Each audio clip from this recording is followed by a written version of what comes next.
SBI bank ದರೋಡೆ ಪ್ರಕರಣದ ಆರೋಪಿಗಳನ್ನು ಜೀವದ ಹಂಗು ತೊರೆದು ಕಾರ್ಯಾಚರಣೆ ನಡೆಸಿ ಅವರನ್ನು ಬೀದರ್ ಜಿಲ್ಲೆಗೆ ಬಂಧಿಸಿ ಕರೆತಂದ ಪೊಲೀಸ್ ತಂಡದ ಕಾರ್ಯಾಚರಣೆಗೆ ಮೆಚ್ಚುಗೆಯನ್ನು ವ್ಯಕ್ತಪಡಿಸಿ ಸಂವಿಧಾನ ಸಂರಕ್ಷಣಾ ಸಮಿತಿ ವತಿಯಿಂದ ಪೊಲೀಸ್ ಅಧಿಕಾರಿಗಳು ಹಾಗೂ ಸಿಬ್ಬಂದಿಗಳಿಗೆ ಸನ್ಮಾನ ಕಾರ್ಯಕ್ರಮ ಹಮ್ಮಿಕೊಳ್ಳಲಾಯಿತು.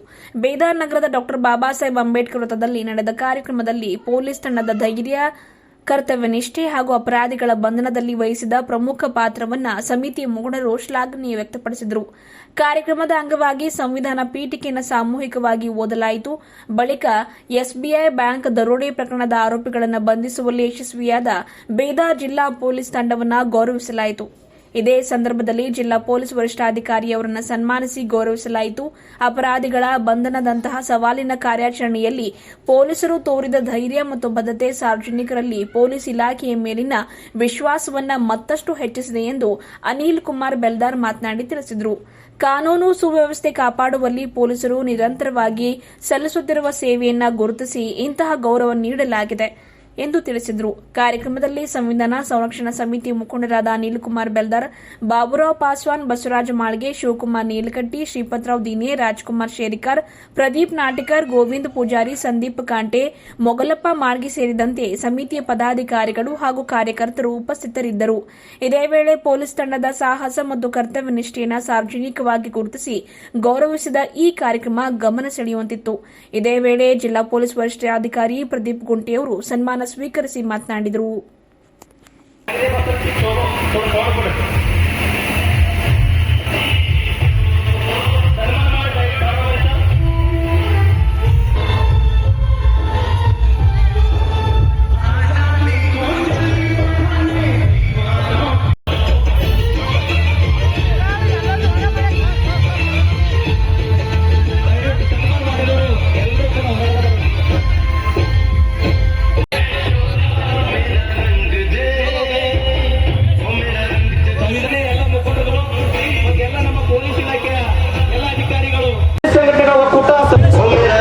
ಸಂವಿಧಾನ ಸಂರಕ್ಷಣಾ ಸಮಿತಿ, ದಲಿತ ಸಂಘಟನೆಗಳ ಒಕ್ಕೂಟ, ಸ್ವತಂತ್ರ ದಿನಾಚರಣೆ ಅಂಗವಾಗಿ ನಮ್ಮ ಎಲ್ಲ ಸಂಘಟನೆ ಎಲ್ಲ ಮುಖಂಡರುಗಳು ವಿನಂತಿ ಮಾಡ್ಕೊತಾ ಇದ್ದೇನೆ.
ಇಂಥ ಒಂದು ಸುಸಂದರ್ಭದಲ್ಲಿ ಇವತ್ತು ಬೀದರ್ ಜಿಲ್ಲೆಯಲ್ಲಿ ವಿಶೇಷ ಡಬಲ್ ಹಬ್ಬ ಆಯಿತು. ಯಾಕೆಂದರೆ ಕರ್ನಾಟಕದ ಪೊಲೀಸರಿಗೆ, ಅದರಲ್ಲಿ ವಿಶೇಷವಾಗಿ ಬೀದರ್ ಜಿಲ್ಲಾ ಪೊಲೀಸರಿಗೆ ಒಂದು ಚಾಲೆಂಜ್ ಆಗಿತ್ತು. ಆ ಚಾಲೆಂಜ್ ಏನಪ್ಪಾ ಅಂದರೆ ಇಡೀ ರಾಷ್ಟ್ರಕ್ಕೆ, ಬೀದರ್ ರಾಜ್ಯದಲ್ಲಿ ಜಿಲ್ಲೆಗೆ ಮನೆ ಮನೆ ಗೊತ್ತಿತ್ತು ATM ದೊರಡೆ ಆಗಿತ್ತು. ಆದರೆ ದೇಶದ 6 ಜಿಲ್ಲೆಗಳಲ್ಲಿ ಬೇಕಾದಂತಹ ಡಕಾಯಿತರನ್ನ 6 ರಾಜ್ಯಗಳಲ್ಲಿ ಬೇಕಾದಂತಹ ಡಕಾಯಿತರು, ಅಂತ ಡಕಾಯಿತರು ಬೀದರ್ನಲ್ಲಿ ಬಂದು ಏನೋ ಒಂದು ಅನಾಹುತವನ್ನು ಮಾಡಿ ಹೋಗ್ಬೇಕು, ಉಳಿಬೇಕಂತ ವಿಚಾರ ಮಾಡಿದ್ರು.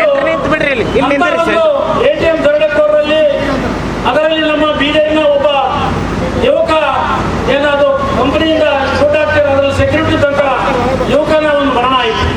ಅದು ಬಹಳ ದುರ್ದೈವದ ಸಂಗತಿ ನಮ್ಮ ಜಿಲ್ಲೆಗೆ ಒಂದು ಕಪ್ಪು ಚಿಕ್ಕೆ. ಅದರ ಜೊತೆಯಲ್ಲಿ ಇನ್ನೊಬ್ಬರು ಗಾಯಗೊಂಡರು. ಆದರೆ ಬೀದರ್ನ ಅನೇಕ ಜನ ಮಾಡ್ತಿರ್ಬೋದು, ಅನೇಕ ಹೋರಾಟಗಾರರು ಇದನ್ನು ಒತ್ತಡ ತಂದಿದ್ದು ಬೇಗ ಹಿಡಿಬೇಕಂತ ಹೇಳಿ. ಆದರೆ ನಾನು ಸಹ ನನ್ನನ್ನು ಹಿಡ್ಕೊಂಡು ಅನೇಕ ಜನ ನಾವು ಏನಾಯ್ತದಪ್ಪ ಎಲ್ಲ ಕಡೆ ಹೀಗೆ ಆಯ್ತದ, ಏನು ಮಾಡಿತಾರ ಅನ್ನಂಗಿತ್ತು. ಆದರೆ ಬೀದರ್ ಜಿಲ್ಲೆಯ ವರಿಷ್ಠಾಧಿಕಾರಿ ಪೊಲೀಸ್ ವರ್ಗದ ಸನ್ಮಾನ್ಯ ಶ್ರೀ ಪ್ರದೀಪ್ ಗುಂಟೆಯವರು, ಅವ್ರ ತಂಡ ಕಳೆದ 19 ತಿಂಗಳಿಂದ ನಿರಂತರವಾಗಿ ಅದರ ಮೇಲೆ ಕೆಲಸ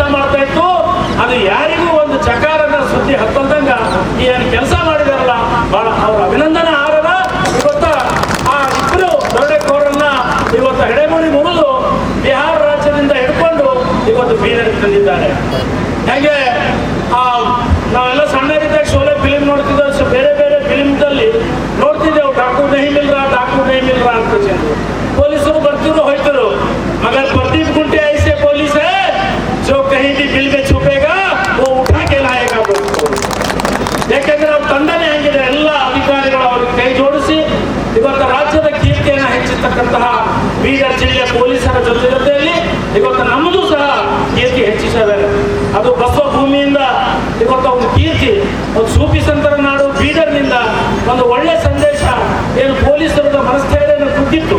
ಆ ಒಂದು ಸಂದರ್ಭದಲ್ಲಿ ಟೀಕೆ ಟಿಪ್ಪಣಿಗಳು ಸಹಜ. ಮಾನ್ಯ ಪ್ರದೀಪ್ ಸಾಹೇಬ್ರೆ, ದುನಿಯಾದಲ್ಲಿ ಟೀಕೆಗಳು ಸಾಯುತ್ತವೆ, ಕೆಲಸಗಳು ಉಳಿಯುತ್ತವೆ, ಕೆಲಸಗಳು ಅಮರವಾಗಿರ್ತವೆ. ಅದನ್ನು ನೀವು ಮಾಡಿ ತೋರಿಸಿದ್ದೀರಿ. ಹಾಗಾಗಿ ಹೆಚ್ಚಿನ ಸಮಯ ತಪ್ಪಲ್ಲದೆ ನಾವು ಇವತ್ತ ಸಾಹೇಬ್ರು ನಾವು ನಿನ್ನೆ ಕೇಳಿದೆವು, ನಾವು ಪಾಸ್ವಾನ್ರವರು ಅವ್ರ ಮನೆಗೆ ಹೋಗಿ ಅವ್ರ ಆಫೀಸ್ಗೆ ಹೋಗಿ ನಾವು ಸತತವಾಗಿ ಪ್ರಯತ್ನ ಪಟ್ಟಾಗ ಇಮಿಡಿಯೇಟ್ ಆಗಿ ಅಂದ್ರೆ ಬರ್ರಿ ಅಲ್ಲೇ ಅಂತ ಅವ್ರು ಬೇಡ ಆಗ್ತಾ ಇದ್ರು. ಅವರಿಗೆ ಇದು ಇಚ್ಛೆ ಇದ್ದಿಲ್ಲ ಇವತ್ತು. ಆದರೆ ನಾವು ನಾಗರಿಕರಾಗಿ, ನಾವು ಸಂವಿಧಾನ ಸಂರಕ್ಷಣೆ ಪದಾಧಿಕಾರಿಗಳಾಗಿ ಇವತ್ತು ಸಂವಿಧಾನ ಅಡಿಯಲ್ಲಿ ನಡೀತಕ್ಕಂಥ ಈ ಪೊಲೀಸರು ದೇಶದ ವ್ಯವಸ್ಥೆ ಅಡಿಯಲ್ಲಿ ನಾವೆಲ್ಲರೂ ನಮ್ಮ ಆದ್ಯ ಕರ್ತವ್ಯ ಇದೆ. ಇವತ್ತು ಆ ಸನ್ಮಾನ ನಾಗರಿಕರ ವತಿಯಿಂದ, ಇವತ್ತು ಸಂಘಟನೆ ವತಿಯಿಂದ ಅವರಿಗೆ ಸನ್ಮಾನ ಸ್ವೀಕರಿಸಿ ಇನ್ನೂ ಹೆಚ್ಚಿನ ಇಂಥ ಏನು ಅನಾಹುತಗಳು ದೇಶದಲ್ಲಿ ನಡೀತಾ ಇದೆ ಅದಕ್ಕೆ ರಕ್ಷಣೆ ಮಾಡಲಿಕ್ಕೆ, ಅದಕ್ಕೆ ಅವರನ್ನು ಹಿಡಿದು ಸಮಾಜದಲ್ಲಿ ಸ್ವಸ್ಥ ಸಮಾಜ ನಿರ್ಮಾಣ ಮಾಡುವಲ್ಲಿ ಪೊಲೀಸರ ಕೈ ಯಾವತ್ತು ಮೇಲೆ.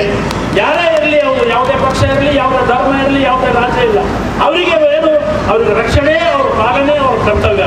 ಅದೇ ಬಾಬಾ ಸಾಹೇಬ್ ಅಂಬೇಡ್ಕರ್ ಸಂವಿಧಾನ ಹೇಳ್ಕೊಟ್ಟಿದೆ. ಆ ಸಂವಿಧಾನ ಅಡಿಯಲ್ಲಿ ಇವತ್ತ ಪ್ರದೀಪ್ ಗುಂಟೆ ಅವರು ಇನ್ನುಳಿದ ಎಲ್ಲ ಅಧಿಕಾರಿಗಳಿಗೆ ನಾನು ತುಂಬಾ ಹೃದಯದಿಂದ ಅವರೆಲ್ಲರಿಗೆ ಎಲ್ಲ ಸಮಸ್ತ ಇಲ್ಲಿ ನಡೆದಂತಹ ಸಂಘಟನೆ ಪರವಾಗಿ ಮತ್ತು ಬೀದರ್ನ ಸಮಸ್ತ ನಾಗರಿಕರ ಪರವಾಗಿ ನಿಮ್ಮೆಲ್ಲರಿಗೆ ಅಭಿನಂದಿಸ್ತೇನೆ. ಅವರಿಗೆ ಜೋರಾದ ಚಪ್ಪಾಳೆಯನ್ನ ತಾವೆಲ್ಲರೂ ಜೋರಾಗಿ ಚಪ್ಪಾಳೆ ಮುಖಾಂತರ ಅಭಿನಂದಿಸಬೇಕು. ಈ ಒಂದು ಕಾರ್ಯಕ್ರಮದಲ್ಲಿ ಸುಮಾರು ಸಂಘಟನೆಗಳು ಇದ್ದಾರೆ ಸರ್. ಇಲ್ಲಿ ಎಲ್ಲ OBC ಸಮುದಾಯದ ಎಲ್ಲ ಸಂಘಟನೆದವರು, ಎಲ್ಲ ನಮ್ಮ ದಲಿತ ಸಂಘಟನೆಯವರು, ಸಂವಿಧಾನ ಸಂರಕ್ಷಣಾ ಸಮಿತಿಯವರು, ಹಿರಿಯರಾದ ಶಿವಶರಣಪ್ಪ ವಾಲಿಯವರು, ನಮ್ಮ ಬಸವರಾಜ್ ಮಾಳಿಗೆಯವರು, ಅನೇಕ ನಮ್ಮ ಹನುಮಂತರಾವ್ ಮೈಲಾರೆಯವರು, ಇನ್ನೂ ಅನೇಕ ಮುಖಂಡರು ಇಲ್ಲೆಲ್ಲ ಇದ್ದಾರೆ ಸರ್. ಇದರ ಉದ್ದೇಶ ಇಷ್ಟೇ, ನಾವು ಬೀದರ್ ಜಿಲ್ಲೆಯಲ್ಲಿ ಒಂದು ಸಾಮರಸ್ಯ, ಒಂದು ಸಾಮಾಜಿಕ ಸಾಮರಸ್ಯವನ್ನು ಕಾಪಾಡುವಲ್ಲಿ ಬೀದರ್ ಎತ್ತಿದ ಕೈ. ಯಾಕೆಂದ್ರೆ ಇಲ್ಲಿ ಯಾವತ್ತೂ ನೋಡಿಲಿ, ಇಲ್ಲಿ ಯಾವುದೇ ಒಂದು ದಂಗೆಗಳಾಗಲಿ, ಯಾವುದೇ ಇಲ್ಲಿ ಸಾಮಾಜಿಕ ಸಾಮರಸ್ಯ ಇಲ್ಲಿವರೆಗೆ ಹಾಳಾಗಲಿಲ್ಲ. ಕಳೆದ ಒಂದು 30-40 ವರ್ಷದ ಯಾವುದೋ ಒಂದು ಅನಾಹುತ ಆಗಿತ್ತು. ಆದರೆ ಅಂದಿನಿಂದ ಇಲ್ಲಿವರೆಗೆ ಇಲ್ಲಿ ಏನಾರ ಇದ್ದರೆ ಇಲ್ಲಿ ಸಾಮಾಜಿಕ ಹೋರಾಟಗಳು, ಸಮಾಜ ಚಿಂತನೆ ಹೋರಾಟಗಳು ಈ ಬಸವ ಭೂಮಿಯಲ್ಲಿ ನಡೀತಾ ಇದೆ. ಅದಕ್ಕೆ ತಾವು ಸಾಕ್ಷಿಯಾಗಿದ್ದೀರಿ ಸರ್. ತಾವು ಈ ರಾಜ್ಯದಲ್ಲಿ ಅನೇಕ ವರ್ಷಗಳು ಸೇವೆ ಸಲ್ಲಿಸಲಿದ್ದೇವೆ. ಅದರ ಜೊತೆಯಲ್ಲಿ ನಿಮ್ಮಂಥ ಎಲ್ಲ ಅಧಿಕಾರಿಗಳು ಸಹ ನಮ್ಮ ರಾಜ್ಯದಲ್ಲಿ ಮುಂದೆ ಸೇವೆ ಸಲ್ಲಿಸಲು ತಾವಿದ್ದೇವೆ. ಈ ನಿಟ್ಟಿನಲ್ಲಿ ಇಂಥ ಒಂದು ಬೀದರ್ನಿಂದ ಅವನ ಘಟನೆ ಆಗಿತ್ತು. ಆ ಘಟನೆಯನ್ನ ಎಲ್ಲಿ ಬಿಹಾರದಲ್ಲಿ ಹೋಗಿ ಅವರು ನನ್ನ ಸ್ವಲ್ಪ ಮಾಹಿತಿ ಪ್ರಕಾರ ನನಗೆ ಗೊತ್ತಿದ್ದಂಗೆ ಆ ಡಕೈತರು ಸುಮಾರು 20-21 ಜನ ಇದೇ ಥರ ಹತ್ಯೆ ಮಾಡಿದಾರಂತ ಒಂದು ನಮಗೂ ಮಾಹಿತಿ ಇದೆ. ಅದರಲ್ಲಿ ಮೊನ್ನೆ ಇವರು ಹೋದಾಗ ಅಲ್ಲಿ ಒಬ್ಬ ನಮ್ಮ ಅಧಿಕಾರಿಗಳ ಮೇಲೆ ಹಲ್ಲೆ, ಸ್ವತಃ ಪೊಲೀಸ್ ಅಧಿಕಾರಿಯವರ ಮೇಲೆ ಹಲ್ಲೆ ನಡೆಸತಕ್ಕಂಥ ಪ್ರಯತ್ನ ಆಗಿದೆ. ಅದರಲ್ಲಿ ನನಗೆ ಗೊತ್ತಾದ ಪ್ರಕಾರ ಒಂದಿಬ್ಬರು ಪೊಲೀಸ್ ಅಧಿಕಾರಿಗಳಿಗೆ ಫ್ರಾಕ್ಚರ್ ಸಹ, ಕೈ ಮುರಿತವೂ ಸಹ ಆಗಿದೆ ಅಂತ ನಮ್ಗೆ ಮಾಹಿತಿ ಇದೆ. ಆದ್ರೆ ನಾನು ಹೇಳೋ ಉದ್ದೇಶ ಇಷ್ಟೇ, ಇಷ್ಟೆಲ್ಲ ಆದರೂ ಸಹ ಅವರ ಧೈರ್ಯದಿಂದ ಮುನ್ನುಗ್ಗಿ ನಮ್ಮ ರಕ್ಷಣೆಗಾಗಿ ಟೊಂಕೆ ಕಟ್ಟಿ ನಿಂತಿದ್ದಾರಲ್ಲ, ಅವ್ರ ಜಜ್ಮಾತ್ಗೂ आपको सबको ಸಲಾಮ್ करते हैं. ಹಾಗಾಗಿ ಇವತ್ತು ಈ ಒಂದು ಚಿಕ್ಕ ಸನ್ಮಾನ ಸರ್, ಇವತ್ತು ಒಂದು ವಿಶೇಷ ದಿನ ಇರೋದ್ರಿಂದ ಇವತ್ತು ಬಾಬಾ ಸಾಹೇಬ್ ಅಂಬೇಡ್ಕರ್ ವೃತ್ತದಲ್ಲಿ ಯಾಕೆ ಮಾಡಿದೆ ಅಂದ್ರೆ, ಇವತ್ತು ಬಾಬಾ ಸಾಹೇಬ್ ಅಂಬೇಡ್ಕರ್ರ ಸಂವಿಧಾನದ ಕಾರಣ ಇವತ್ತು 80 ವರ್ಷ ಗತಿಸಿದ ಈ ದೇಶಕ್ಕೆ ಸ್ವತಂತ್ರರಾಗಿ, ಆ ಸ್ವತಂತ್ರ ಭಾರತದಲ್ಲಿ ಈ ಸಂವಿಧಾನ ಕೊಟ್ಟಂತ ಬಾಬಾ ಸಾಹೇಬರ ಕೊಡುಗೆ ಮತ್ತು 145 ಕೋಟಿ ಜನರ ಏಕತೆ ಅಖಂಡತೆಗಾಗಿ ಈ ದಿನದ ಒಂದು ಮಹತ್ವವನ್ನು ಅರಿತು ಮತ್ತೊಂದು ದಿನ ನಿಮಗೆ ಕಾರ್ಯಕ್ರಮ ಯಾರು ಹೇಳಿದ್ರು ಸರ್, ಬೀದರ್ದಲ್ಲಿ ಎಂತ ದೊಡ್ಡ ಫಂಕ್ಷನ್ ಆದಾಗ 1000 ಜನ ಬರ್ತಾರೆ ಸರ್. ಆದರೆ ಬಾಬಾ ಸಾಹೇಬ್ ಅಂಬೇಡ್ಕರ್ ವೃತ್ತದಲ್ಲಿ ಮಾಡಿದಾಗ ಇಡೀ ರಾಜ್ಯಕ್ಕೆ ಮತ್ತು 6 ಜಿಲ್ಲೆ ಅಲ್ಲ, ದೇಶದ ಎಲ್ಲಾ ಪೊಲೀಸರಿಗೆ ಈ ಸಂದೇಶ ಹೋಗಬೇಕು. ಅವರು ಸಹ ನಿಮ್ಮ ಒಂದು ಪ್ರೇರಣೆಯಿಂದ ಎಲ್ಲಾ ಕಳ್ಳರನ್ನ, ಎಲ್ಲಾ ದೊಡ್ಡಕೋರರನ್ನ ಹಿಡಿತಕ್ಕಂಥ ಕೆಲಸ ಮುಂದಿನ ದಿನಗಳಲ್ಲಿ ಆಗ್ತದೆ ಅಂತ ನನ್ನ ಭರವಸೆ, ನನ್ನ ವಿಶ್ವಾಸದೊಂದಿಗೆ ನೀವೆಲ್ಲರೂ ಇಲ್ಲಿ ಬಂದಿದ್ದೀರಿ. ನಾನು ಒಂದು ಅರ್ಧ ಗಂಟೆ ನೋಡ್ತಾ ಇದ್ದೆ ಸರ್, ಮಳೆ ಬರ್ತಾ ಇದೆ ಅಂತ. ಕಾರ್ಯಕ್ಕೆ ಸ್ವಲ್ಪ ಮಳೆಯನ್ನು ತಡೆದು ಅವ್ರ ಸಂತೋಷ ಸಂಭ್ರಮದಲ್ಲಿ ಭಾಗಿಯಾಗೋಣಂತ ದೇವರು ಸಹ ನಿಮ್ಮ ಕಾರ್ಯಕ್ಕೆ ಮೆಚ್ಚಿದ್ದಾರೆ ಸರ್.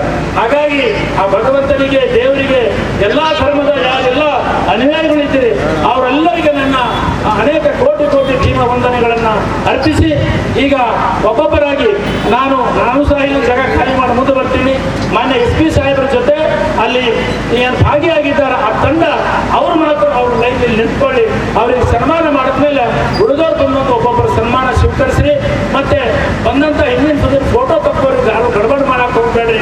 ಯಾಕೆಂದ್ರೆ ಇದು ಬಹಳ ಐತಿಹಾಸಿಕ ಕಾರ್ಯಕ್ರಮ.